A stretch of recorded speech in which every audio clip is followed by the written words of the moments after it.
Magandang araw po sa inyong lahat mga kababayan at welcome back dito po sa PNR at ito nga mga ka-review natin na paalam na. Nako lahat nagulat, tinuluyan na si speaker. Ayan mga kababayan, patungkol po riyan ang ating aalamin at bibigyan ng reaksyon ngayong araw na ito. Pero bago pong lahat mga kababayan, sa mga hindi pa po nakapag-subscribe sa ating munting channel ay pa-subscribe naman po at palike na rin po ng video ito. Maraming salamat po mga ka-review natin at eto na nga, simulan na po natin to.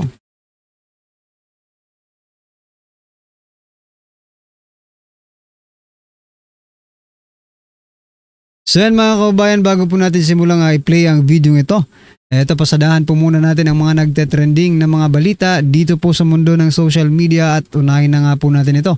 Speaker Martin Romualdez na maalam na. Ayan mga ka-review natin Pero ito po muna ang sabi ni Representative Jay Kung-hoon. Ayan mahal niya ang Congress, mahal niya yung Congress, mahal din niya yung administrasyon ni PBBM. Kaya niya ginawa yung sakripisyo to step down. Ayan mga ka-review natin. Sila pa talaga nagsakripisyo. Matapos niyong kurakutin. Sabi nga po ng isang nagkomento sabi niya, wag niyo nang tawaging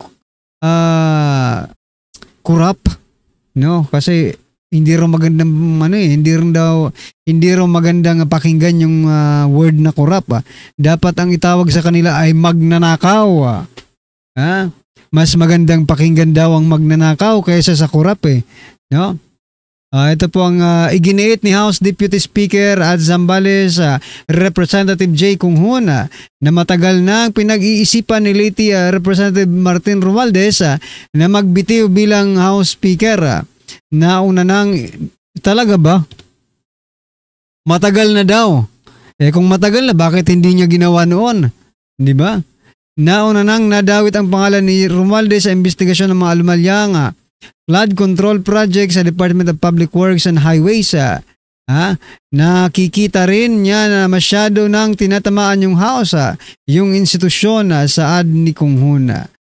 Mas magkakaroon siya ng oras na harapin yung mga akusasyon. Mas magkakaroon siya ng panahon para sagutin yung mga intriga.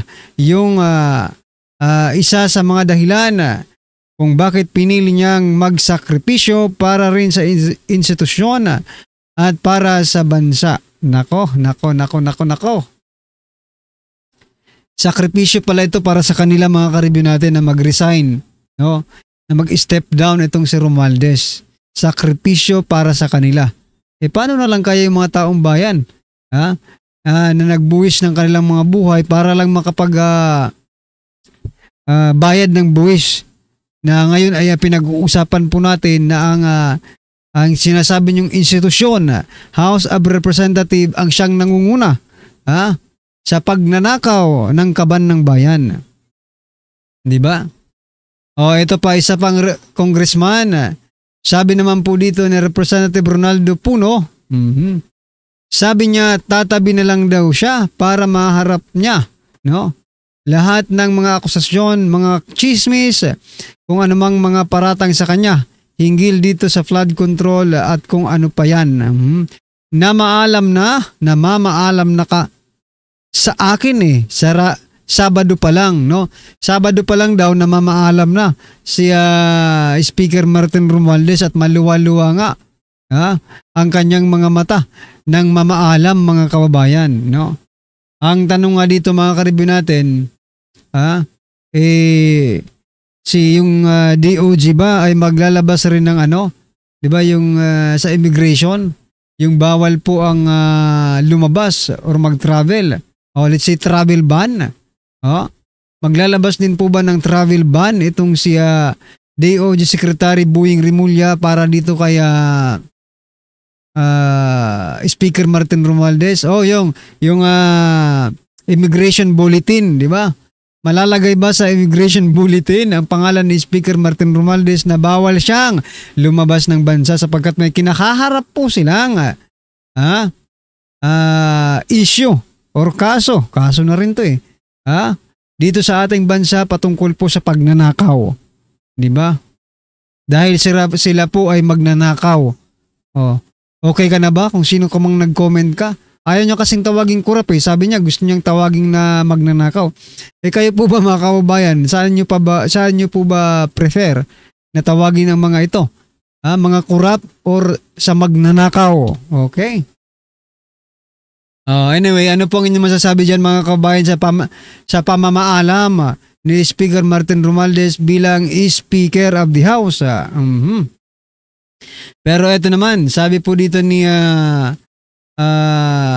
ito yung pinakamatapang nating batang congressman na si Cavite 4th District Representative Kiko Barsaga. Sabi niya po, has mixed feeling about the imminent leadership change in the House of Representative. Kasi sabi niya dito, House of Crooks na naman another Marcos loyalist as speaker is bad news. Agoy.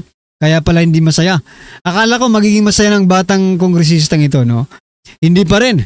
Hindi pa rin siya masaya sapagkat loyalistang Marcos pa rin or Marcos loyalist pa rin ang papalit kay Speaker Martin Romualdez. Ay nako. Samantala, eto, di ba?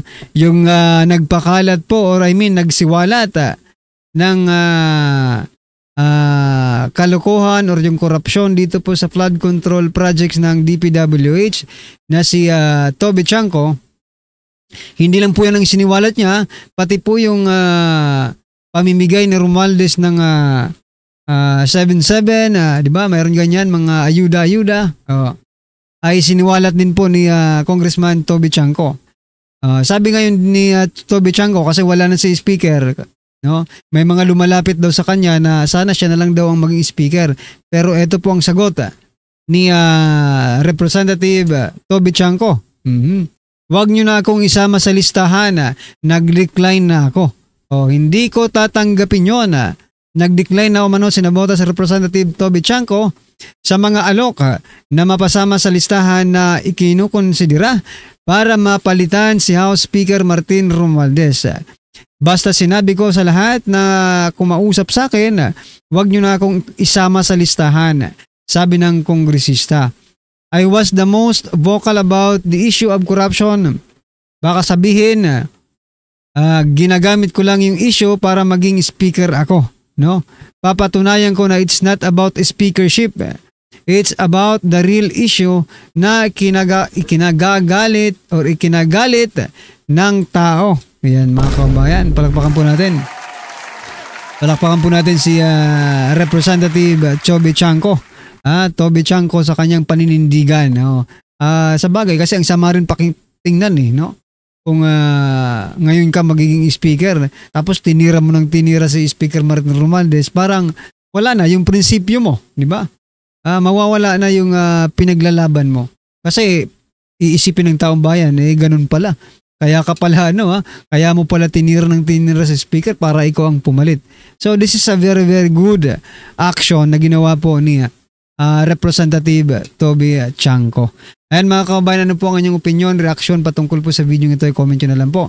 At eto na nga, pakinggan natin at bigyan natin ng reaksyon ang video ito. Eto na po. Inday Sara Duterte. Humarap siya sa media kanina after doon sa hearing ng kanyang budget deliberation. At marami po siyang nasabi doon Ito yung pakikinggan natin kasi nabanggit rin ang pangalang Leni Robredo. Okay? So, right after the hearing, talagang nilusob siya kaagad ng mga media at yan po ang ating maririnig ngayon at pakikinggan. This is the first time na for how many days na she's been silent, nagsalita na po siya sa media at sasagutin niya ang mga issues na nangyayari sa mga nakaraang weeks. Okay? Media kanina after doon sa hearing ng kanyang budget deliberation. At marami po siyang nasabi doon Ito yung pakikinggan natin kasi nabanggit rin ang pangalang Leni Robredo. Okay? So, right after the hearing, talagang nilusob siya kaagad ng mga media at yan po ang ating maririnig ngayon at pakikinggan. This is the first time na for how many days na she's been silent, nagsalita na po siya sa media at sasagutin niya ang mga issues na nangyayari sa mga nakaraang weeks. Okay? At itong panghuli nating pag-usapan ay ipapakita ko sa inyo mismo itong si Vice President Inday Sara Duterte na tinanong kung ito na yung sa hearing kung kaano-ano ni Rineco itong si Zaldico. Yung ano ba, yung isang representatives na yung kulot yung buhok na medyo may chubby Sa Makabayan Black yan sa Makabayan Black, no? Iko rin pala yung apelyido niya. So tinanong siya ni VP Sara. Wala namang nagtatanong lang naman si VP Sara. Siguro siguro napatanong si VP Sara kasi bakit itong babaeng itong tanong ng tanong sa akin parang alam naman natin nagrarally yun lagi itong batang to di ba? Nagrarally tapos galit kay VP Sara. Tapos yung apelyido ko, sinabi ni VP Sara, baka may galit ito sa akin kasi binanatan ko si Zaldico. Hindi pala, wala pala sila kaugnayan dalawa. Ito, ating yung mainit at intense na sagutan dito sa hearing ng budget deliberation ni VP Sara. Papakita natin yan at i-react natin ang mga pangyayari. Okay? Pero guys, bago mga time ng hearing ng budget deliberation. Ito, VP Sara, the future president, pasok. Last question. Extended parliamentary this time. Because last year nga po medyo... Yung intro dito mahina yung volume pero yung pagkadating ng dulo, lalakas na yung mamaya lalakas ang volume dito. Overall, why do you think? Hindi ko alam. You have to ask the House of Representatives kung anong iniisip nila. Kung kanina you mentioned that you were considering kasi minsan lang tayo nagagalit. Yung kanyang siguro yung kanyang security gusto na siyang ialis diyan for security reason pero sabi ni VP Sara minsan lang tayo nagkaganito na mayroong magtanong pabayaan na natin pagbigyan na natin ang media. Are you still expecting na matutuloy siya or are you still preparing your defense? Oh yes, kasi kung hindi man yan matuloy ngayon 2025 I'm sure mag-file yan 2026, mag-file yan 2027, or even siguro 2028, right before the presidential elections. So, this is all about the presidential elections of 2028. How do you react to criticisms about your travel expenses when you don't bring home travel investment pledge? Oh, I'm sorry, again, wala akong kinuhang pera ng gobyerno sa mga biyahe ko abroad. Okay. Babalik po kayo sa plenary deliberations. Babalik po kayo sa plenary deliberations. So support po ba kayo kung Jose Alvarez sa plenary deliberations ng budget? Ay, pinag-iisipan ko kasi naaawa ako sa kanya Naawa ako kasi he's already 81 years old and kanina, nung nasistress na siya, kaya pinapatawa ko. Tingnan natin kung nandyan pa yung awa ko sa kanya by the time na schedule na ng plenary. Ma'am, si PR po kanina, ma'am, binabanatan pa medyo mas mabait sila sa'yo this time. Kasi yung word kanina, banat yun. Banat talaga yun. Maganda lang magsalita. Magaling lang magsalita yung dalawang nagtatanong. Hindi nila mauuto si VP Sara. Ano bang description ng paano yung mga... I was just, more taking this time. Oo, kasi... Diba? Hindi naman sila nagtatanong about sa budget Nagtatanong sila about sa confidential funds at sa travel. Sinabi ko na nga wala naman akong kinuhang pera ng gobyerno para bumili ng ticket, humingi para sa hotel, para sa representation per dime, wala naman kinuha sa gobyerno. Ma'am, were you expecting an atmosphere a while ago na gano'n na magiging scenario or you prepared for a more intense sagutan sana kung sakali? Were you surprised na gano'n lang kanina? More from the last time you were? Hindi lang yun naging intense kasi hindi ako bumanat. Last time kasi bumabanat ako kaya naging intense siya. So kanina, naisip ko, kamanatan ko ba ito sila o hindi? Naaawa ako kay Congressman Pepito Alvarez kasi he's 81 years old and I do not think that he can handle the stress of an intense and heated budget hearing. Tumawag siya last Friday. Monday ngayon. Hindi siya tumawag kahapon. Last Friday siya tumawag. It's okay. Paano okay? Can you elaborate po? It's okay. Nag-usap kami about politics, nag-usap kami about flood control, nag-usap kami about ano niya, love life niya. Updated po siya sa mga nangyayari ngayon, like nabilog po ng conversation. Ano pong nasasabi niya? Kasi bawal ako mag-discuss ng kung anong pinag-uusapan dun sa loob eh. So hindi ko masabi kung anong sinasabi niya. Next question. Any more? Ma'am, pero nakababahala kasi parang sinasabi kasi ni Atty. Bauman is unfit now. That's why we kept on asking how is really the former president kasi di ba parang kaya po na-defer ang kanyang supposed confirmation of charges because of his health and medical condition. Sa tingin ko naman, merong mangyayaring hearing sa competency. So antayin na lang natin yung mga experts. Both sides, sa ICC, sa prosecution, sa defense side. I'm sure maglalabasan yung mga experts para sabihin kung ano yung problema. Okay. Ma'am, personally, do you think Wala. Marian. he is well, ma'am? He is fit well na tayo? Ay, naku, hindi ako expert sa kung ano dapat ang kapasidad ng isang witness or ng isang accused. Pero bang sa conversation niyo, sharp pa rin po bang mag-isip po sa pag-isip si former president? Sige, antayin na lang siguro natin no, yung hearing sa competency kung meron man. I'm sure masasabi ng mga experts kung ano yung nakikita nila. Ma'am, were you Next able to question. see former Vice President Robredo when you visited Nano? Did you have the chance? Kasi ganito yun. Noong nakita kami ni Vice President Robredo sa bahay niya, alala nyo, hindi naman odd yun. Hindi odd yun sa akin kasi binibisita ko talaga yung mga former Vice Presidents. Nag-courtesy call ako sa kanila, nagpapakilala ko. Sinasabi ko kung ano nangyayari sa opisina, ano yung projects ngayon, mga ganun updates.